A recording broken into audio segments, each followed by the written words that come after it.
ഈ യാത്രയിൽ എൻ്റെ സ്വന്തം ശരീരത്തെ ഒപ്പം കൂട്ടുന്നതിനു മുമ്പേ ചുവപ്പിനെ ഞാൻ ചേർത്ത് പിടിച്ചിട്ടുണ്ട്. പിന്നെ പിന്നെ കോശത്തിൻ്റെ ചോരച്ചുവപ്പ് ചോരാതെ നിർത്തിയിട്ടുണ്ട്.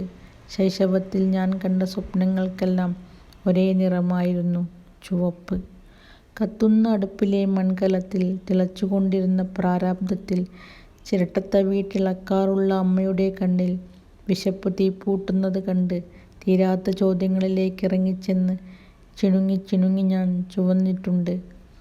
അമ്മയോട് ചേർന്ന് കിടന്ന് അമ്മിഞ്ഞപ്പാൽ കുടിക്കവേ അമ്മ ചുമക്കുന്ന അടുപ്പിൻ്റെ ചൂടേറ്റ് പൊള്ളിച്ചുവന്നിട്ടുണ്ട്. ആകാശത്തെ മഴവില്ലു നോക്കി അതിലെ എല്ലാ നിറങ്ങളും ചുവപ്പെന്നാണയിട്ട് ചിരിച്ചു ചിരിച്ചു ഞാൻ ചുവന്നിട്ടുണ്ട്.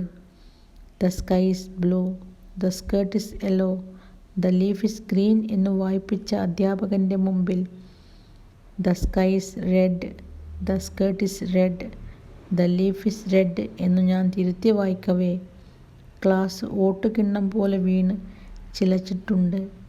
അപ്പോൾ ഞാൻ അത്ഭുതം പൂണ്ട് ചുവന്നിട്ടുണ്ട്. നിറത്തിലെ ദർശനം ഭാഷയിലില്ലായിരിക്കും.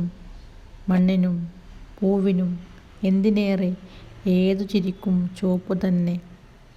ഓരോ ജനനവും ചുവപ്പു തന്നെ, ഓരോ മരണവും കറുപ്പല്ല, ചുവപ്പു തന്നെ. മഹാപ്രപഞ്ചത്തിൻ്റെ ഓരോ അണുവിലും പൂക്കുന്നത് പ്രസാദമാർന്ന എൻ്റെ ചുവപ്പു തന്നെ.